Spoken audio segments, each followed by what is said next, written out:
Bismillahirrahmanirrahim. Assalamualaikum warahmatullahi wabarakatuh. Alhamdulillahirabbil alamin wa bihi nasta'inu ala umurid dunya waddin. Allahumma shalli wa sallim wa barik ala sayyidina Muhammad wa ala alihi wa sahbihi ajmain wa man tabi'ahum bi ihsanin ila yaumiddin. Rabbi shrah li sadri wa yassir li amri wahlul 'uqdatam min lisani yafqahu qawli, amma ba'd. Alhamdulillah, ibu-ibu hadirat yang dirahmati Allah Subhanahu wa taala. Mohon maaf sebelumnya, bukan cuma macet sebenarnya Bu, macetnya nggak kebayang. Sekarang Google udah nggak bisa dipercaya. Tadinya biru, tahu-tahu pas sudah sampai keluar rumah berubah merah semua. Ya, itu pertama macet. Yang kedua dadakan haid, jadinya harus siap-siap. Maklum ini kayaknya premenopause, jadi kalau haid deres, ya jadinya harus bersiap dulu. Ala kulli hal, alhamdulillah, hari ini kita bicara tentang ukhuwah Islamiyah, tentang persaudaraan di dalam Islam yang memang tidak ada ukhuwah selain yang Islamiyah. Banyak orang mengatakan ukhuwah insaniyah, ada ukhuwah watoniyah, padahal itu istilah yang tidak dikenal di dalam Islam. Artinya kalau ada ukhuwah ya hanya Islamiyah, selebihnya adalah insaniyah, rasa kemanusiaan. Ya, jadi kalau ukhuwah persaudaraan itu hanya untuk orang-orang yang beriman. Innamal mu'minuna ikhwah. Sesungguhnya orang-orang yang beriman itulah yang bersaudara. Ya, karena Allah sudah mengatakan seperti itu. Ya, dalam surat, kalau bisa kita lihat surat Al-Hujurat ayat 10. Innamal mu'minuna ikhwatun fa aslihu baina akhwaikum la'allakum turhamun. Oleh karena itu damaikanlah ketika engkau melihat ada dua saudaramu yang berselisih, maka damaikanlah, ya. Perintah untuk mendamaikan la'allakum turhamun, agar kita ikut mendapatkan rahmat Allah Subhanahu wa taala. Dan kalau kita bicara tentang ukhuwah, berarti kita bicara tentang konsep keimanan. Tidak ada iman tanpa ukhuwah. Ya, jadi tidak ada ukhuwah tanpa iman. Jadi yang disebutkan berukhuwah hanyalah orang-orang beriman. Dan orang beriman kalau tidak berukhuwah selalu dikaitkan dengan ketidaksempurnaan. La yu'minu ahadukum, la yu'minu ahadukum, selalu disebutkan begitu. Tidak dianggap sempurna iman di antara kalian, tidak dianggap sempurna iman kalian, selalu seperti itu. Allah mengatakan la yu'minu ahadukum hatta yuhibba li akhihi ma yuhibbu li nafsihi, sampai bisa mencintai kebaikan untuk saudaranya sebagaimana mencintai kebaikan itu untuk dirinya sendiri. Dan ayat-ayat lain banyak sekali bicara tentang ukhuwah, di antaranya dalam surat Al-Anfal juga seperti itu, dalam surat Al-Hasyr juga seperti itu, ya. Wattaqullaha, ya, wa aslihu dzata bainikum. Bertakwalah kepada Allah dan perbaiki hubungan di antara kalian. Jadi memperbaiki hubungan itu perintah. Wattaqullaha wa aslihu dzata bainikum. Perbaiki hubungan di antara kalian. Kita kalau bersaudara, nggak usah saudaraan karena seiman deh. Saudaraan karena sedarah. Setiap kali ada perselisihan mungkin ada rasa ganjelan di hati yang gak enak. Karena satu rumah, satu atap, tiba-tiba berselisih, ada rasa gak enak, ya. Banyak orang yang mengatakan kalau udah bersaudara, adik kakak mah biasa berantem gitu ya. Tapi tetap aja walaupun berantem itu biasa, musuhan itu gak enak gitu ya. Ya tetap aja gak enak, apalagi ketemu tiap hari. Ada yang mengatakan kalau sama orang luar enak karena gak ketemu setiap saat gitu ya. Artinya ada yang mengatakan kalau berantem sama orang di luar rumah sih gampang, tapi berantem sama orang satu rumah itu yang susah gitu ya. Apalagi kalau satu rumah satu kasur, lebih nggak enak lagi ya. Artinya apa? Kalau kita lihat betapa yang namanya perselisihan itu dipicu oleh bisikan-bisikan syaitan. Oleh karena itu kenapa Rasul selalu mengkaitkan dalam sabda-sabdanya yang banyak sekali bicara tentang kesempurnaan iman. Dengan apa kaitannya? Dengan kesempurnaan akhlak. La yu'minu ahadukum hatta yakuna hawahu taba'an lima ji'tu bih. Tidak dianggap sempurna keimanan kalian sampai hawa nafsunya tunduk terhadap apa yang aku bawa, yaitu Al-Quran dan Sunnah. Sampai Rasul juga mengatakan la yu'min, la yu'min, la yu'min, 3 kali diulang. Tidak beriman, tidak beriman, tidak beriman, artinya tidak sempurna keimanannya. Man bata syabi'an wa jaruhu ja'i' wa huwa ya'lam. Barang siapa yang bisa tidur pulas tengah malam dalam kondisi tetangganya kelaparan. Apalagi kalau dia tahu, makin nggak beriman lagi. Kalau dia nggak tahu saja sudah diragukan keimanannya. Tapi kalau dia tahu tetangganya lapar, dia bisa tidur pulas tengah malam dalam kondisi kenyang, itu dianggap nggak beriman. Sampai sebegitunya keimanan dikaitkan dengan kepedulian. Peduli sama tetangga, peduli ya. Mungkin kita mengatakan tetangga nggak minta sih, jadi kita nggak tahu kalau dia lapar. Padahal boleh jadi dia tidak minta, tapi anaknya nangis terus, kan kedengeran tuh. Wallahu alam, kalau sekarang kita sudah tembok-tembok rumah tebel-tebel, kadang-kadang anti suara, kedap suara, ya, pagernya juga tinggi-tinggi, sudah nggak kenal tetangga satu dengan yang lain. Ini yang disebut zaman egois ya, anania, zaman individualistis, susahnya seperti itu. Sehingga kepekaan juga tidak terasah. Yang kadang-kadang kita nggak tahu tetangga kita meninggal, taunya dari berita di TV, ya, tetangga meninggal lah. Tetangga berapa rumah meninggal. Kemarin juga baru ada satu mahasiswi mengatakan, ya Ustazah, tetangga beberapa rumah bunuh diri. Wah, kok bisa tetangga beberapa rumah bunuh diri? Karena fenomena bunuh diri pasti ada masalah dan ada kesulitan. Yang paling nyesek kalau bunuh dirinya karena masalah ekonomi. Ini tetangganya kemana gitu ya. Nah, makanya kenapa keimanan dikaitkan dengan kepedulian. Seperti itulah Rasul mencontohkan harus peduli. Kalau peduli tidak cukup dengan simpati, tapi empati. Karena solusi dari kepedulian adalah nolong ya. Nggak cukup cuman kasihan ya, nggak cukup. Karena orang nggak akan kenyang makan kasihan. Nggak mungkin dikasihani jadi kenyang. Nggak mungkin dikasihani selesai masalahnya. Tapi harus ada empati, ada action dari kata-kata kita kasihan ya.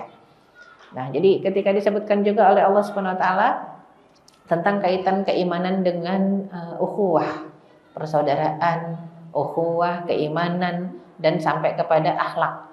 Kalau kita mengatakan dalam tema kita melangkah bersama dalam kebaikan, karena ukhuwah itu harus melahirkan action, dan actionnya itu adalah amal soleh, ya. Nggak boleh cuman kasihan tadi. Kasihannya saudara-saudara kita di Gaza, di genosida, cuman kasihan.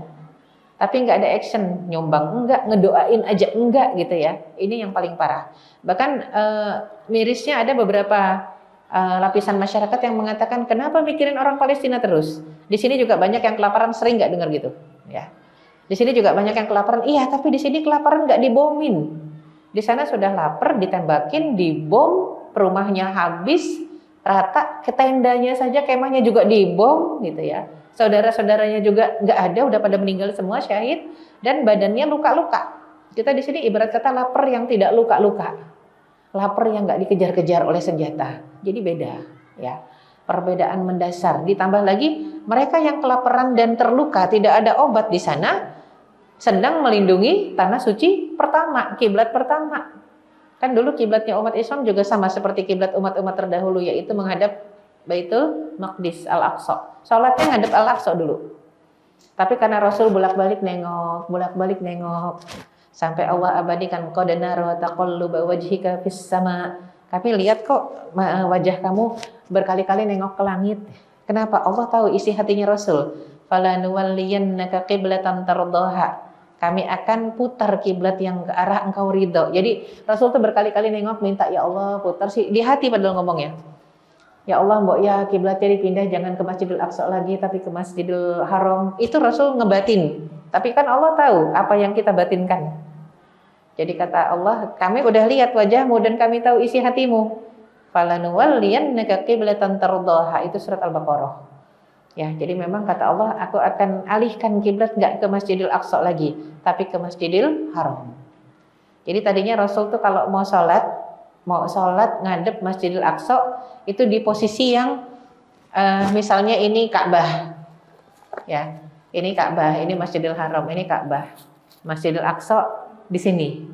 Rasul kalau mau sholat awalnya, jadi nggak di sini sholat ngadep Masjidil Aqsa, dia posisinya di sini. Kalau mau sholat. Supaya apa? Dua-duanya sekalian kena.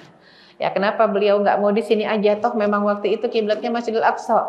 Beliau nggak pengen kiblatnya sama dengan umat-umat terdahulu. Yahudi, Nasrani kan kiblatnya Masjidil Aqsa. Ya, jadi Rasul pengen tampil beda. Pengen beda. Jadinya sampai di sini sholatnya, ya. Jadi doanya tuh di sebelah sini, tengahnya Ka'bah, sebelah sananya Masjidil Aqsa. Jadi cari posisi kalau mau doa. Ya sampai kata Allah, karena kami melihat engkau melihat terus menengok ke atas minta diputarkan kiblat, kami putar.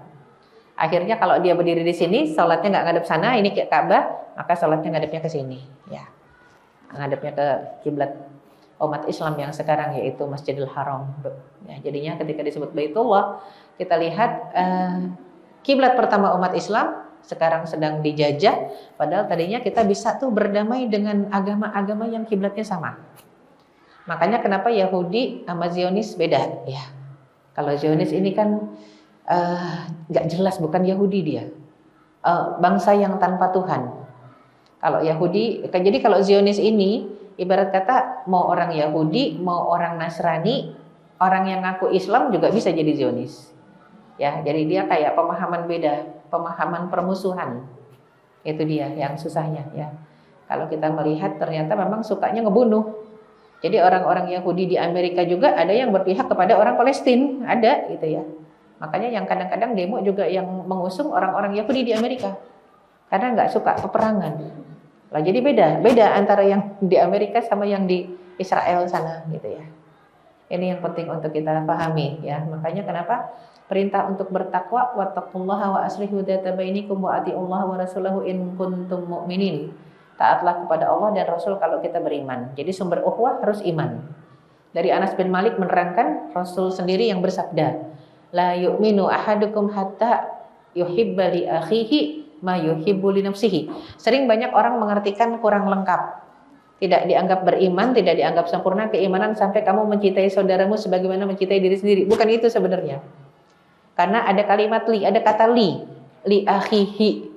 Artinya apa? Mencintai sesuatu untuk saudaranya sebagaimana mencintai sesuatu itu untuk diri kita sendiri. Sesuatu itu apa? Pasti kita pengen buat diri kita sendiri yang baik-baik, yang bagus-bagus. Entah makanan, entah pakaian, entah kondisi. Maka semua yang kita cintai untuk diri kita itu kita inginkan saudara kita juga merasakan. Jadi bukan cuma mencintai diri, kemudian mencintai saudara seperti mencintai diri sendiri. Bukan itu, ternyata hadisnya lebih umum lagi, lebih luas pemaknaannya. Jadi kalau kita bisa tidur pulas malam hari, nggak kehujanan, nggak kepanasan, dalam kondisi nyaman, kita juga pengen saudara kita seperti itu, gitu ya. Ini hadisnya Bukhari Muslim. Kemudian hadis lain dari Rasulullah SAW, dari Nu'man bin Bashir radhiyallahu anhu, mathalul mu'minina fi tawaddihim wa tarahumihim wa ta'atufihim. Permisalan seorang mukmin dalam berkasih sayang, dalam saling mencintai, ya, dalam saling berempati. Mathalul jasad kamathalil jasadil wahid, seperti permisalan satu tubuh. Idastaka minhu udhun tada'a lahu sairul jasad bisahar wal quma. Kenapa satu tubuh? Kalau satu bagian tubuh sakit, maka yang merasakan solider itu seluruh tubuh. Ada demam, kalau udah demam nggak bisa tidur. Padahal yang sakit kaki, ujung jempol kaki cantengan, ujung jempol kaki cantengan, yang demam seluruh tubuh, nggak bisa tidur, pusing. Kalau nggak sakit gigi deh, yang paling banyak ya dirasakan orang. Sakit gigi, yang sakit gigi, tapi kenapa mata yang nggak tidur? Tadi kan kalau gigi oke lah deket ke mata, cari yang jauh, cantengan tuh jempol jauh dari mata. Tapi ikut-ikutan mata nggak bisa tidur. Demam juga kadang-kadang, apalagi kalau sudah sakitnya nyut-nyutan ya, apalagi meradang. Saya kemarinnya akhir tahun karena ngurusin family camp, sanlat sebenarnya, cuman sengaja dikemas pakai nama family camp supaya orang tua banyak yang ikut. Kalau sanlat kan cuman seringnya ngutus anak, orang tua nggak mau ikut. Kita kemas family camp di Puncak, di Hotel Bintang 5, Bintang 4, di Hotel Bintang 4 di Damar Langit. Kita adakan family camp. Alhamdulillah ada beberapa keluarga yang ikut bareng anak satu. Jadi satu kamar itu anak dengan orang tua, anak dengan orang tua. Programnya apa? Karena sebenarnya program sanlat pesantren ya programnya tak ceramahin gitu kan ya. Isinya kajian agama, alhamdulillah. Nah, itu kondisinya kontur tanahnya 45 derajat memang miringnya. Kalau orang udah sepuh itu yang paling bahaya bukan naik, turun. Lari sayanya karena ngejar acara, lari sedikit. Nah, slip itu lutut. Ya, dislokasi nggak dirasa-rasa karena jadi panitia kan nggak kerasa atau nggak dirasa. Selesai acara ternyata di dalam, bukan di luar bengkaknya, di dalam. Ini saya pakai deker nih, pakai jalannya rada pincang. Saya pakai deker karena dislokasi. Nah, masih maksain jalan, selesai acara baru kerasa nyut, dipakai berenang masih sakit. Itu sakitnya sampai ke dokter tulang aja, dokter bilang, emang nggak sakit Bu? Sakit, saya bilang. Kok Ibu nggak kelihatan kayak kesakitan? Saya bilang sakit dok, emang sakit. Disuntik pakai jarum yang 18 cm. Ya Allah, sakit banget gitu ya. Nikmat ya. Cuman dokternya bilang, udah Bu, jangan kemana-mana. Itu 2 minggu lalu, jangan kemana-mana. Tetap aja abis dari situ karena ada undangan ke Subang. Di Subang diajak ke Curug. Nggak bisa nolak, ya ke Curug juga. Astagfirullah. Dokternya udah geleng-geleng. Ibu susah dibilangin, emang rada susah nenek-nenek ya. Bilangin nenek-nenek rada susah. Nah jadi memang itu aja lutut yang senut-senut, mata nggak tidur Bu. Lutut senut-senut, mata nggak tidur ya. Artinya apa? Sesama mukmin kata Rasul harus seperti itu. Seperti satu tubuh yang kalau satu bagian saja dari anggota tubuh itu merasakan sakit, maka seluruh tubuh bukan cuma bersimpati, berempati. Solidar, nggak tidur, begadang, demam apalagi ya. Sampai begadang disebutkan, susah tidur dan demam ya. Sama seperti kalau gambarannya roti dipotong 2. Ini gambaran ukhuwah standar. Ukhuwah standar tuh yang tengah-tengah adalah tadi yuhibbu li akhihi ma yuhibbu li nafsihi. Menginginkan kebaikan untuk saudaranya sebagaimana menginginkan kebaikan untuk dirinya. Seperti misalnya kita cuma punya uang 1 juta. Tiba-tiba tetangga kita yang muslim minta tolong pinjamkan uang, saya mau beli obat. Mau minjemnya 1 juta, kita bilang nggak bisa karena uang saya tinggal 1 juta. Kita bagi 2 ya, setengah kita, setengah dia. Itu ukhuwah standar. Jadi kalau ithar, ukhuwah tertinggi itu yang mendahulukan saudaranya. Oh kamu sakit, ya udah pakai aja dulu. Dengan keyakinan penuh nanti Allah gantikan minimal 10 kali lipat. Boleh jadi bantu dia minjemin 1 juta. Belum sampai berapa jam aja itu ada gantinya 10 juta. Cuman kan banyak yang nggak yakin sama Allah, ragu. Allah ketika kita memberikan bantuan pakai keraguan, Allahnya sendiri bukan ragu, tapi ditegur kita. Ragu kan dengan aku, maka aku pun tidak percaya kepadamu. Selesai, nggak ada balasan, nggak ada bantuan. Padahal kalau kita memposisikannya sebaliknya, seandainya kita yang ada dalam posisi membutuhkan bantuan, lebih enak membantu atau dibantu? Oh tentunya membantu lebih enak. Kalau dibantu itu kondisi orang yang mungkin sudah malu, iya, nggak ada yang dia butuhkan, yang harusnya dia pakai ataupun dia penuhi untuk keluarganya, itu udah kondisinya nggak enak banget. Makanya tadi saya cerita ada beberapa rumah dari murid saya itu bunuh diri, ternyata hanya gara-gara masalah ekonomi. Jadi dia Grab, Gojek, istrinya tukang cuci. Dia menempati rumah, yang rumahnya itu adalah rumah warisan. Jadinya dia anak tengah, cuma 3 bersaudara. Abangnya sudah punya kerjaan, adiknya sudah punya kerjaan. Abang dan adiknya bilang cepat tinggalkan rumah itu karena mau kita jual, mau dibagi waris. Ya, jadi apakah benar abang adiknya? Berhak, karena memang rumah warisan. Tapi apakah dengan semudah itu mengusir saudara tengahnya? Tentunya tidak. Ketika disuruh keluar harusnya dikasih solusi.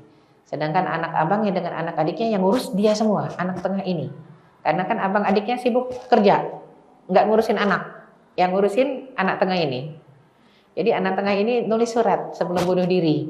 Bukankah anak-anak kalian saya yang ngurus gitu ya? Kenapa harus diusir dari rumah ini? Ya tetap aja salah kalau bunuh diri, ya tetap salah. Karena itu dosa, ya berarti kan tidak sabar, tidak beriman kepada Allah, tetap salah. Cuman intinya apa? Rasa empati sudah berkurang. Begitu bunuh diri baru tuh abangnya sama adiknya nyesel. Jadi silahkan kalian tempati rumah ini, tapi saya mendingan nggak ada katanya. Yang kasihan kan istrinya. Udah kehilangan rumah, kehilangan suami ya. Ya Allah, emang kadang-kadang pendek sekali berpikirnya orang ya. Yang jelas kurang iman. Nah, ketika kurang iman, dianya mungkin kurang iman, tapi masyarakat sekelilingnya kurang empati, kurang peduli.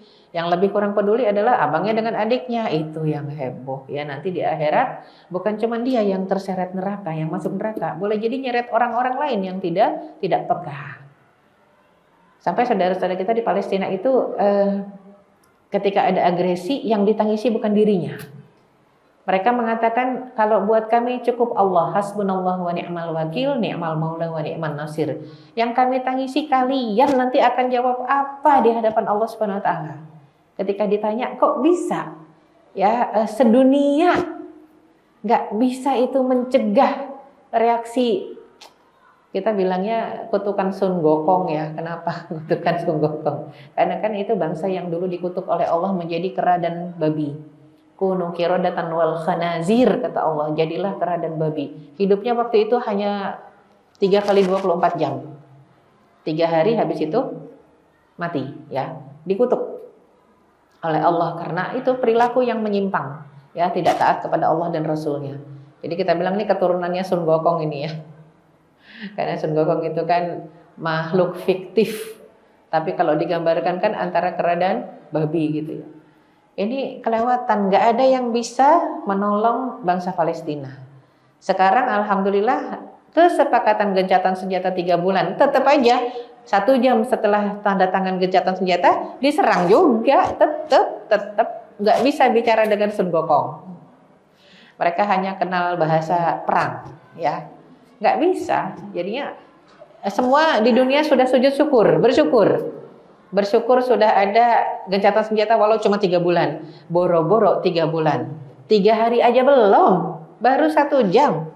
Selesai penandatanganan langsung diserang lagi. 70 syahid. Ya ini kan emang bukan manusia, susah ya bicara dengan mereka ya. Jadi ini satu kenyataan. Bahkan ada yang mengatakan itu pun ditandatangani karena bosnya yang biasanya memberikan bantuan lagi diuji oleh Allah, bukan diuji, dihukum oleh Allah ya, kebakaran besar-besaran di Los Angeles. Nah makanya karena sudah lagi bangkrut-bangkrutnya mereka tanda tangan. Kalau bosnya nggak kena azab masih terus itu akan petantang-petenteng. Ini pun masih sombong, masih susah ya ibarat kata. Jadi kita yang ngasih bantuan, bahkan Masya Allah kemarin itu Ustazah Maya dari Adara mengatakan bantuan kita yang sudah berapa miliar itu kalau untuk orang Qatar ngasih bantuan 1 orangnya seperti bantuan kita yang udah dikumpulin itu per 1 orang ya. Jadi berarti bantuan kita tuh sedikit kecil. Kalau kita ngasih misalnya berapa M, itu kata orang Qatar bantuan per 1 orang dari orang Qatar tuh sanggup ngasih, ya Allah 1 orangnya ngasih segitu. Tapi nggak apa-apa, yang dilihat oleh Allah bukan besarnya, yang dilihat actionnya, bukan besarannya. Kalau besaran orang Qatar bisa ngasih 10 kali lipat kita. Misalnya kita bantunya 100 M, mereka bisa ngasih 10 kali lipatnya, 1000 M gitu ya. 1 T itu mudah buat dia. Ya, jadi karena orang kaya, tapi masalahnya adalah kesadaran. Dan masih banyak yang belum sadar, apalagi saudara-saudara kita yang mungkin taraf hidupnya susah. Mereka akan malah cemburu dengan bantuan-bantuan yang kita koordinasi dan kita donasikan untuk saudara-saudara kita di Palestina. Tapi kecemburuan yang salah, ya jelas salah. Karena di sana nggak bisa berusaha. Bayangkan, bantuan itu kita rubah bentuknya menjadi makanan, menjadi obat, menjadi pakaian. Apakah kalau kita tidak rubah bentuk, kita kasih uang di sana berharga uang itu? Enggak. Di daerah perang nggak ada toko, nggak ada tukang sayur, nggak ada. Mereka hanya akan bermanfaat kalau sudah dirubah bentuk. Truk-truk, kontainer-kontainer yang masuk, mau itu lewat Rafah, mau itu lewat Yordan, itu dibiarkan masuk kalau sudah bayar upeti. Turki itu bayarnya mahal untuk memasukkan truk. Yang berapa kilometer baru lewat, dibom truknya. Itu memang kita tidak bicara dengan manusia. Ya, itu yang susah. Makanya kepedulian harus terus. Walaupun sekarang banyak yang, udah selesai dong kita galang donasi. Siapa bilang 1 jam bantuan belum masuk, 1 jam pun belum masuk. Baru tanda tangan 1 jam perjanjian damai, dia serang lagi.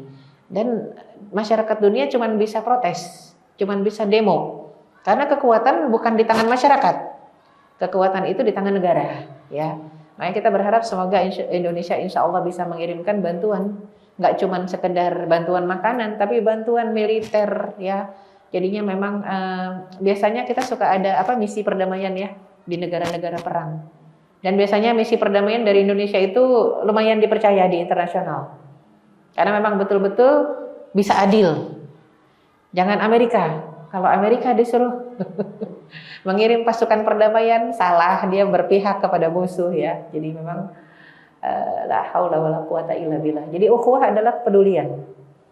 Ukhuwah Islamiyah lebih dari sekedar simpati, tapi ia adalah sebuah kepedulian atau empati yang mendorong seorang mukmin untuk berbuat lebih banyak untuk menolong secara aksi, menolong saudara seimannya yang ada dalam situasi terzolimi oleh kondisi tertentu atau dizolimi oleh makhluk lain. Kok makhluk sih, bukan manusia lain? Iya, karena yang menzolimi kita kadang-kadang bukan cuman manusia, makhluk lain juga yang goib-goib bisa menzolimi kita. Atau makhluk lain yang bentuknya virus bisa menzolimi kita.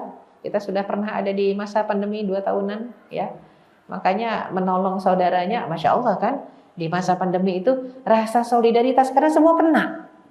Solidaritas kita tuh dahsyat, teruji. Sampai kadang-kadang ada yang bagi-bagiin makanan karena nggak ketemu orang, nggak boleh berjumpa langsung, taruh aja di ininya ya, di pagernya. Udah misalnya ini diisolasi karena sedang COVID, udah kita taruh aja di pagernya. Masya Allah, di pagar orang tuh banyak gantungan-gantungan. Ada yang Indomie, ada yang sayur, ada yang apa gitu ya. Taruh, tinggal teleponkan, nih ambil. Kita sebelum orangnya keluar udah kabur gitu kan. Karena takut ketularan ya. Tapi solidaritas tapi apa iya kita harus sadar kalau kita udah kena? Nah kan nggak boleh. Sadarnya nyaris terlambat kalau kita sudah kena musibah yang sama. Kita kemarin kenapa ketika COVID itu Masya Allah empati itu dahsyat, solidaritas itu dahsyat. Karena merasakan yang namanya COVID, rata-rata udah pada kena. Mau COVID berat, mau COVID ringan, bahkan kalau bukan kita sendiri, keluarga kita ada yang meninggal, sahabat kita pun meninggal. Kita rasakan betul-betul ya Allah, COVID ini makhluk apa yang gak nampak, kecuali di bawah preparat baru nampak gitu ya. Itu pun kecil banget, 1/10 mikro, ya Allah kecil sekali. Ternyata itulah hikmahnya, jangan sampai kepedulian kita baru bangkit ketika kita merasakan hal yang sama, naudzubillah. Ya, dijajah, digenosida, ya dikuasai oleh bangsa lain, naudzubillah min dzalik. Enggak kebayang kalau yang menguasai kita bangsa komunis. Ya, enggak kebayang. Karena kalau komunis itu paham lain, ateis paham lain. Ateis ini kalau orang-orang yang disebut Zionis itu ada yang ateis, ada yang Tuhannya seton, ada. Tapi kalau komunis sama jahatnya, itu yang repot. Kita sudah pernah tahu komunis kayak apa, PKI ya, yang orang disayat-sayat, yang dipotong-potong, yang mau dimasuki, udah seremnya seperti itu. Beda dengan kalau kita bertengkar, berantem, berperang sama orang yang ahlus samawi, ya ahlu dinus samawi, orang-orang yang agamanya agama langit. Yahudi yang asli, Nasrani yang asli, itu masih ada rasa belas kasihan, beda. Tapi kalau sudah komunis, ateis, serem. Ya, Burma, coba dibakar hidup-hidup, orang hidup-hidup dibakar. Itu kan Buddhis ya, Buddhis yang nggak jelas itu. Apakah ajarannya Buddha Gautama kayak gitu? Saya yakin enggak. Berarti yang sudah diselewengkan, ya, yang sudah diselewengkan. Nah, yang kayak begini nih, yang kita ngeri, kita takut, kita khawatir ketika mengatasnamakan keyakinan yang salah. Ya, makanya kan dulu sempat Islam juga kena dampak ya, dibilang keyakinannya salah, ngebom sana sini. Yakin itu bukan Islam yang ngebom sana sini. Otaknya sudah dicuci. Mengatasnamakan Islam, nggak pernah ada dalam Al-Quran ataupun hadis yang menyuruh untuk membunuh orang nggak bersalah, nggak ada. Bisa kita yakini bukan Islam, pasti dicuci. Itu dia, penting buat kita untuk nolong saudara kita yang sedang dizolimi atau yang sedang menzolimi, kata Rasul. Unsur akhaka zaliman au mazluman. Tolonglah saudaramu, ini bentuk ukhuwah. Tolonglah saudaramu dalam kondisi zalim, dia menzolimi orang, atau mazlum, dia dizolimi orang. Kata para sahabat, kalau nolongin saudara kita yang sedang dizolimi orang, ngerti. Nolongin, jangan sampai dizolimin, jangan sampai dipukulin terus, ngerti. Tapi nolongin orang yang menzolimi orang gimana ya Rasulullah? Apa ikut bantu mukulin orang? Kata Rasul, salah. Justru menolong orang yang sedang zolim itu adalah hentikan dia dari tindak kezolimannya. Jadi unsur akhaka zaliman au mazluman. Tolonglah saudaramu dalam kondisi dia zolim atau dizolimi. Masya Allah ya. Jadi yang namanya ukhuwah itu memang peduli. Kan ada orang yang biarin aja, yang kena dia kok, yang salah dia kok, bukan kita. Ya, kadang ketidakpedulian kita sampai begitu. Atau yang dicopet dia kok, bukan kita. Gak usah ikut campur, pura-pura merem ya. Itu yang paling bahaya ketika memang kita dapati fenomena masyarakat kita sudah hilang kepedulian. Wah, bahaya sekali. Makanya kalau kita mengatakan sampai harus nolongin saudara kita yang dizolimi oleh makhluk lain, setan, kemasukan setan, jangan didiemin gitu ya. Kan kadang suka ada, biarin aja lagi kemasukan kali. Lah, kok lagi kemasukan didiemin? Bacakan ayat suci Al-Quran.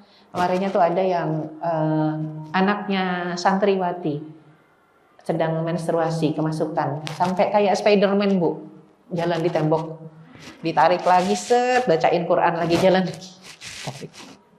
Gara-gara kukunya panjang, lagi menstruasi kukunya kotor, jadi gampang banget kemasukan ya. Itu merayap kayak cicak gitu, ditarik lagi, yang bacain sabar banget, tarik. Kalau kita mungkin udah kabur duluan. Yang bacain sabar, ditarik lagi, dibacain lagi, baru ngebet Quran sedikit, naik lagi, tarik lagi. Ya Allah, itu sampai sedahsyat itu reaksinya kalau orangnya kosong banget. Kalau kita nggak kosong banget, mustahil bisa dikuasai setubuh-tubuh kita. Ya, naudzubillah, biasanya digoda itu hati, was-was atau pikiran, ngaco. Kemasukan, jarang yang sampai tubuh dikuasai, itu berarti sudah kosong banget ya. Naudzubillah min dzalik. Jadi kepedulian kita terhadap saudara-saudara kita di Palestina ya. Saya kirim slide materi, bisa dilihat ada gambar Palestina yang sebenarnya dulu itu wilayah yang sangat luas. Kalau sekarang sesudah dicaplok, ya sangat kecil sekali ya. Sangat kecilnya juga terbagi. Ada yang Gaza dan satu lagi West Bank atau Difatul Gharbiyah ya. Ya. Difatul Gharbiyah atau West Bank. Nah, ini kita lihat gambar-gambar di sana, mungkin nanti ibu-ibu bisa lihat. Penting untuk sekedar membangkitkan rasa care kita ya, rasa peduli kita. Untuk apa? Bisa membangkitkan derajat ukhuwah yang minimal tadi, yang standar. Ya. Kalau yang terendah apa sih ukhuwah terendah itu? Salamatus sadr. Baik sangka. Enggak buruk sangka, husnuzon. Kalau yang tengah-tengah tadi, mencintai kebaikan untuk saudaranya sebagaimana mencintai kebaikan untuk dirinya sendiri. Derajat tertinggi ukhuwah apa? Al-ithar. Ithar itu mendahulukan saudaranya di atas dirinya sendiri. Ini yang jarang, nyaris susah. Dahuluin saudaranya. Buat kamu aja, saya enggak usah. Saya belakangan aja, belum butuh, buat kamu aja. Wah, susah. Yang kayak gini yang susah ya. Saya punya saudara angkat, masya Allah, ya. Saudara angkat saya tuh dahsyat. Memang saudara angkat, adik angkat, tapi memang isarnya sudah terlatih. Jadi kalau ada yang butuh bantuan, udah apa yang ada di rumah dikasihin aja. Tapi memang rezekinya lancar. Dia punya target bangun 1000 rumah Quran di Indonesia. Saya bilang jangan kebanyakan, 1000, 100 aja. Gak apa-apa Mi, itu kan cuma cita-cita, nanti Allah yang bantu. Bener, bangun sana sini, keliling itu Indonesia 1000 rumah Quran. Saya bilang yang ada dulu dimantepin ya, dihidupkan. Mi, kalau urusan rezeki pasti Allah yang ini katanya, Allah yang akan melancarkan. Yang penting kita bangun, ada orangnya, ada pengurusnya, udah dilepasin. Masya Allah jalan semua yang ada, memang belum sampai 1000, mungkin baru ratusan. Tapi juga dahsyat ya cita-citanya. Nah, terakhir sehingga penting kita untuk memahami al-ithar. Itu kalau kita lihat surat Al-Hasyr. Surat Al-Hasyr ayat 9, surat 59 ayat 9 itu berbicara tentang muhajirin dan ansor. Orang muhajirin itu yang nolong orang ansor, orang ansor itu yang nolong orang muhajirin, ansor itu orang Madinah. Muhajirin itu orang Mekah yang hijrah bersama Rasul. Diabadikan oleh Allah Subhanahu wa taala, wa yu'thiruna 'ala anfusihim walau kana bihim khassasah. Mereka ithar, memberikan semuanya walaupun mereka juga orang yang butuh, bukan orang kaya ya. Sampai disebutkan wa may yuqashuha nafsihi faulaika humul muflihun. Orang-orang yang bisa menahan dirinya dari pelit. Syahih itu pelit. Pelit banget. Karena kalau pelit doang itu bakhil bahasa Arabnya. Pelit itu bakhil, tapi kalau udah syahih itu pelitnya banget ya. Kalau syahih itu nggak cuma buat orang lain. Kalau bakhil buat orang lain, buat diri sendiri nggak pelit. Tapi kalau udah derajatnya syahih, itu buat orang lain pelit, buat diri sendiri juga pelit. Bisa makan nasi sama tempe, dia pilih nasi sama garam. Ya, itu udah syahih. Padahal dia sanggup nasi sama tempe, nasi sama ayam dia sanggup. Dia milih udah deh nasi sama garam aja biar irit. Itu bukan irit, itu syahih. Pelit banget gitu ya. Padahal kita diingatkan oleh Allah, man nafasa an mu'minin kurbatun min kurabil dunya nafasallahu anhu kurbatun min kurabil yaumal qiyamah. Barang siapa yang melepaskan kesulitan, membantu kesulitan seorang mukmin di dunia, Allah akan bantu kesulitannya nanti di akhirat. Ya, dan Allahu fi aunil abdi, maka al abdu fi auni akhihi. Allah akan nolongin seorang hamba yang senantiasa nolongin saudaranya. Jadi kita pengen ditolong Allah, tolong dulu orang lain. Tolong dulu hamba Allah. Semakin soleh hamba Allah yang kita tolong, semakin cepat pertolongan Allah datang. Makanya gambaran yang mungkin agak unik ya, orang-orang Palestina. Kalau kita ke sana bawa bantuan, ya Allah di servisnya emang kayak tamu. Dulu ketika Gaza belum hancur, kalau kita bawa bantuan itu servisnya bintang 5. Jadi malu yang datang, tamu yang datang ini malu. Bawa uangnya cuma misalnya 100 juta, 200 juta, itu servisnya untuk beberapa orang bisa lebih dari 200 juta. Karena memang mereka bukan bangsa yang minta bantuan, mereka cuma minta kepedulian dengan doa dan lobby-lobby internasional kita. Tapi kan kita nggak mungkin cuman demo di sana sini, nggak ada aksi, tetap harus ada uang yang dikirim, diganti berubah bentuknya jadi makanan, jadi obat. Ya, terakhir penting sekali kalau kita lihat bicara masalah obat, anestesi nggak ada, ibu-ibu melahirkan sesar nggak pakai anestesi itu kan dahsyat ya. Kalau sesar nggak pakai anestesi itu dahsyat ya. Dan uniknya di sana itu kalau di daerah sini 24.000 dibantai. Di gang sebelahnya itu dalam waktu yang sama 240.000 lahir. Itu yang bikin stres orang Israel. Kok bisa lahirnya 10 kali lipat dari yang dibantai? Dibantai 24.000, lahir 240.000. Dibantai 700, lahir 7.000. Begitu terus. Melahirkannya bingung di mana melahirkannya. Ya. Karena nggak pernah kelihatan perempuan, yang kelihatan laki-laki di jalanan. Tahu-tahu bayi keluar, udah jalan, anak kecil keluar, udah jalan, dahsyat ya. Dan ini yang paling penting untuk kita hindari, lawan kata itsar. Jadi kebalikan dari sikap al-itsar, mendahulukan saudara kita, sesama muslim yang butuh bantuan. Lawan katanya adalah al-atharoh. Atharoh itu egois, yang artinya mengutamakan diri sendiri dibanding orang lain ya. Sehingga Rasul dalam satu sabdanya mengatakan, satakunu ba'di atharatan wa umurutun kirunaha. Ada satu zaman sesudah aku nggak ada, kata Rasul, itu sifat atau sikap atharoh, berlawanan dengan sikap itsar. Atharoh itu egois ya. Dan itu satu perkara yang di zaman kita ingkari, kata Rasul, ketika di zaman Rasul hidup. Para sahabat bertanya, ya Rasulullah, kaifa ta'muru man adraka minna dzalik? Kira-kira saranmu apa ya Rasul, ketika di antara kami ini ada yang merasakan ternyata ada sikap atau sifat atharoh ya, kayak zaman sekarang banyak yang egois kan. Maka kata Rasul apa? Tu'addunal haq alladzi 'alaikum wa tas'alunallaha alladzi lakum. Ya, sampai disebutkan engkau menunaikan hak orang lain yang ada di tanganmu, artinya kewajiban kita. Kalau hak orang lain adalah kewajiban, maka tunaikanlah kewajibanmu, berikan orang lain haknya. Adapun hak kamu mintanya sama Allah saja. Kan banyak ya zaman sekarang yang haknya tidak dipenuhi oleh siapa? Oleh suaminya, oleh bosnya, oleh tetangganya, oleh orang tuanya. Sudah, jangan minta hak sama manusia, minta hak kita sama Allah saja.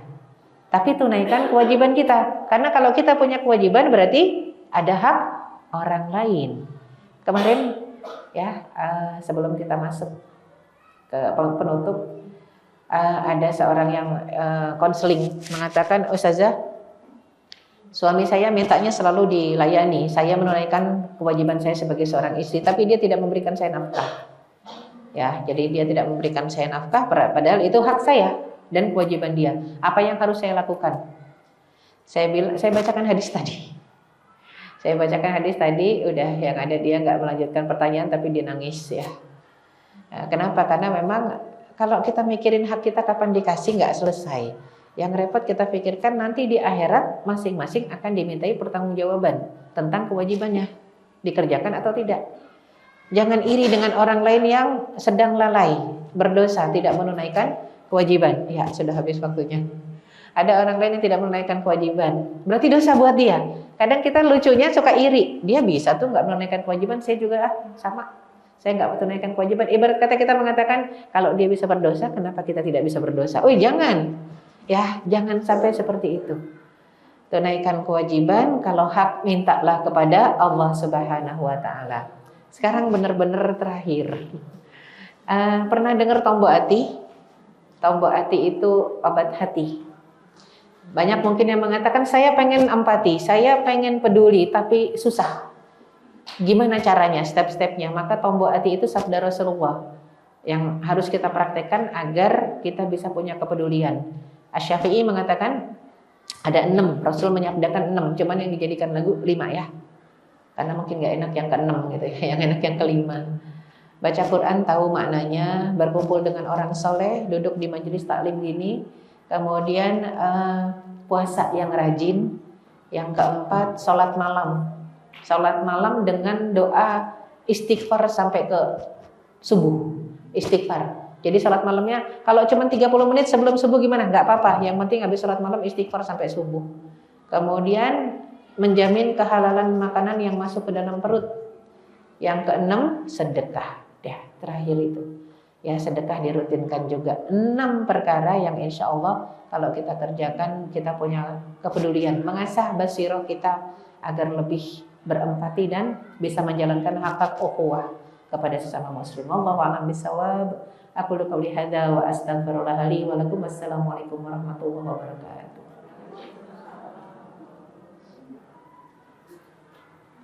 Alhamdulillah telah kita dengarkan sesi tanya jawab hanya untuk satu pertanyaan karena waktu sudah berjalan. Silakan teman-teman jika ada yang ingin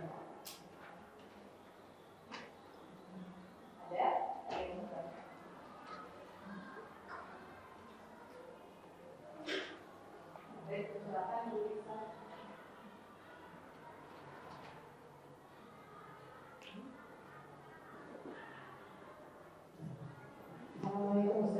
Waalaikumsalam warahmatullahi wabarakatuh. Alhamdulillah sudah sampai dan sudah memberikan informasinya. Terima kasih.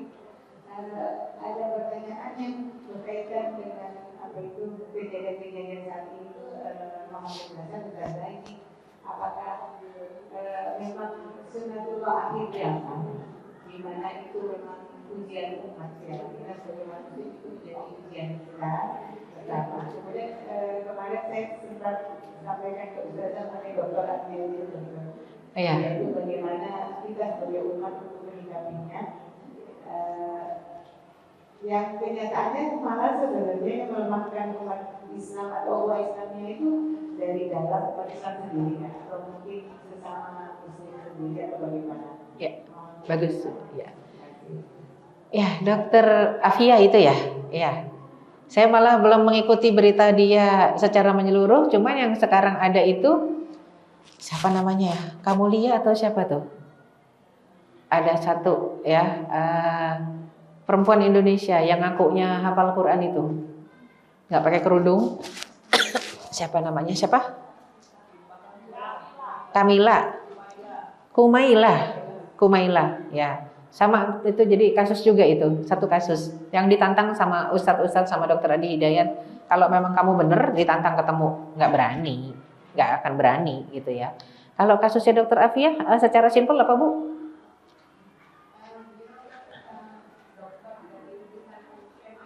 Iya,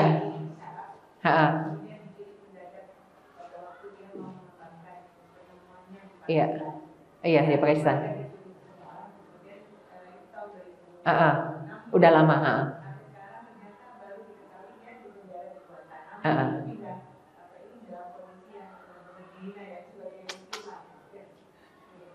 Belum bebas ya, belum lepas ya.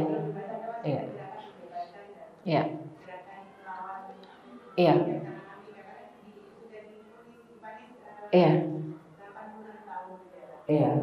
Ya pasti nggak masuk umur kita kan ya. Jadi ya itu satu tindak kezaliman yang memang saya rasa itu bukan fitnah atau ujian dari. Jadi di Pakistan juga tapi yang nahan bukan bukan orang muslim ya Bu ya. Yang nahan kan Amerika sebenarnya. Iya, diculiknya di Pakistan. Tapi itu yang nahan spionasenya Amerika, bukannya orang Islam. Jadinya memang spionase sana. Kalau yang Dokter Afia ya. Jadi memang itu ujian karena kesolehan dia, karena keistiqomahan dia. Jangankan beliau, kalau kita mengatakan gimana caranya wanita-wanita Palestina yang dipenjara Israel, itu dahsyat. Mohon maaf, tidak pakai baju ya Bu ya. Itu nggak pakai baju. Wanita-wanita itu diteranjangi. Yang di penjara Israel, Zionis, itu nggak pakai baju, muslimah itu. Ya, bayangkan. Jadi dia dipakaikan baju kalau mau disidang saja dipakaikan baju. Habis itu disuruh lepas lagi. Bayangkan gitu ya. Itu memang naudzubillah. Nah, yang Dokter Afia ini kan desas-desusnya begitu juga, tidak manusiawi sama sekali. Bahkan itu naudzubillah kemarin ketika mujahidin itu Palestina, ya kondisi di Israel, penjajahan Israel. Kenapa kita sebutkan nggak mustahil di setiap negara yang memang muslimahnya di penjara karena keislamannya, boleh jadi kasusnya sama. Makanya di Suriah, sekarang alhamdulillah Suriah sudah kembali ke tangan para mujahidin ya. Sebelumnya kan orang Syiah. Ya, sebelumnya di tangan orang Syiah yang jahat, rezimnya Bashar Assad. Nah, sekarang alhamdulillah sudah bebas, merdeka, itu dahsyat. Begitu dibebaskan penjara muslimahnya, apa isinya? Itu muslimah sampai ketika dibebaskan, karena yang ngebebasannya bawa senjata, mereka takut dong dikira ini rezim kan, ternyata bukan, kami mujahidin. Takbir, ayo sampai disebut kabir. Keluar, cepetan keluar. Disuruh keluar aja nggak berani. Karena takutnya begitu keluar, kalau ini penjahat diberondong kan.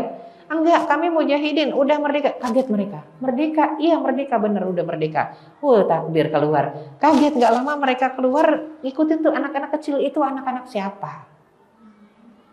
Ya, berarti memang sampai ya Allah, sampai para mujahidin bilang kelewatan. Jadinya ya diperkosa, lahir di situ. Anak-anak kecil dari sel-sel udah pada jalan setahun 2 tahun gitu ya.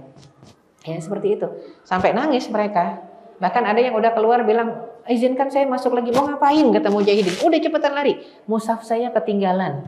Al-Quran ketinggalan. Itu ada rekamannya. Ya Allah, sampai kita merinding ya baca denger ininya, rekamannya. Jadi memang yang di hati cuma Al-Quran, mendapatkan perlakuan sezolim itu pun dari rezim sebelumnya, tetap Al-Quran ada di hati. Jadi bukan, kita nggak dapati orang yang seperti itu stres bunuh diri di penjara, enggak. Walaupun di penjahat yang biasa ya, penjahat yang bukan karena keislamannya, karena emang jahat banget di penjara, itu banyak yang bunuh diri.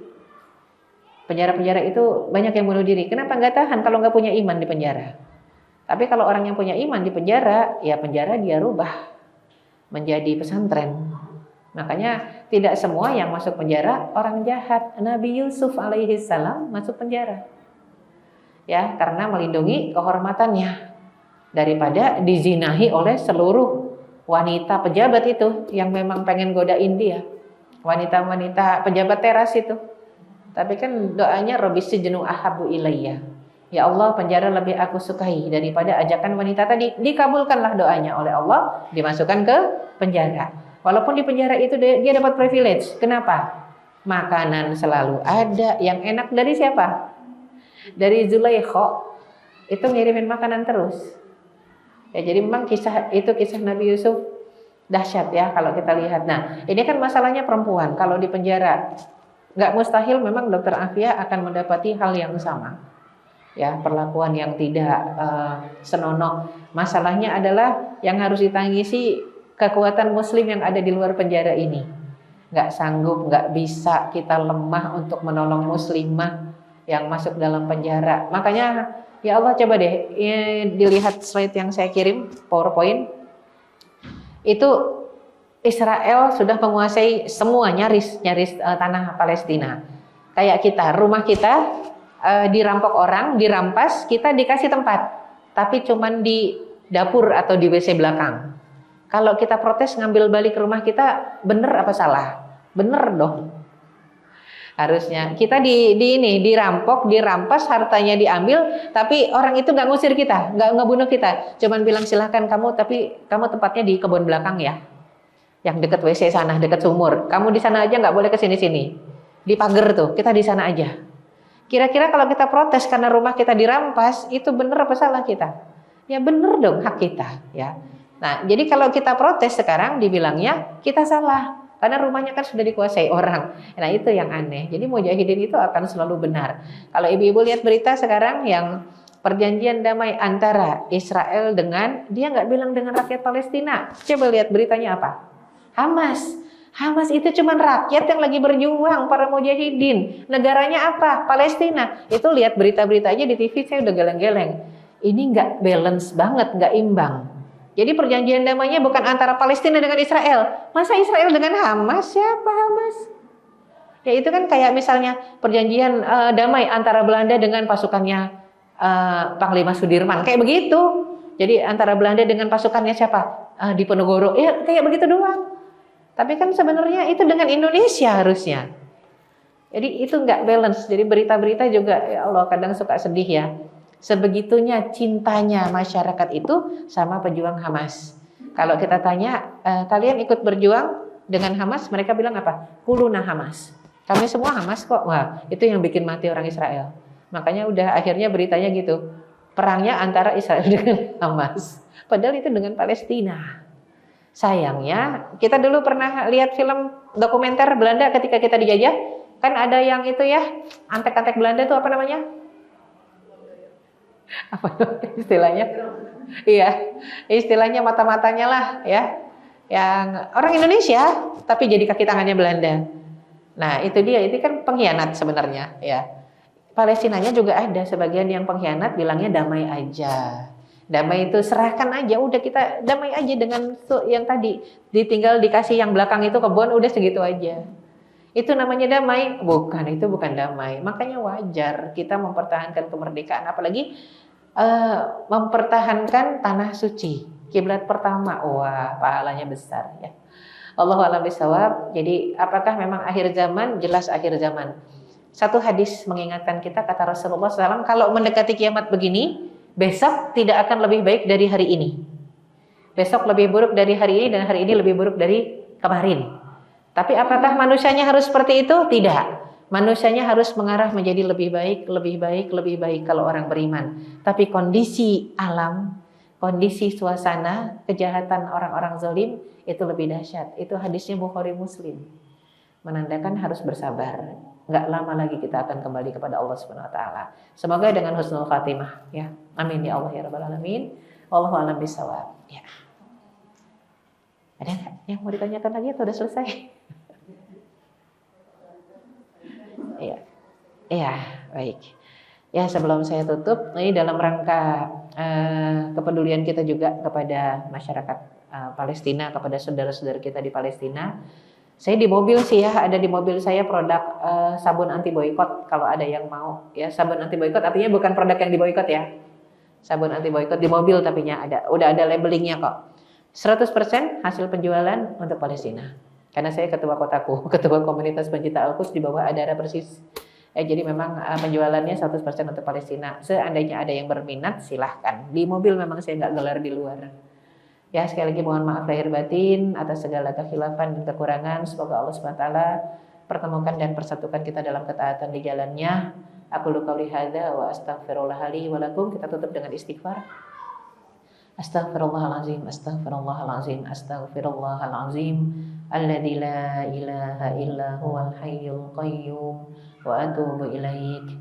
Allahumma lakal hamdu hatta tarda wa lakal hamdu idza radit. Walakal hamdu ba'dar ridha, walakal hamdu awalan wa akhira, walakal hamdu batinan wa zahira. Allahumma salli wa sallim wa barik ala sayyidina Muhammad wa ala alihi wa sahbihi ajma'in wa man tabi'ahum bi ihsanin ila yaumiddin. Allahumma taqabbal minna innaka antas samiul alim wa tub alaina innaka antat tawwabur rahim. Rabbana zalamna anfusana wa illam taghfir lana wa tarhamna lanakunanna minal khasirin.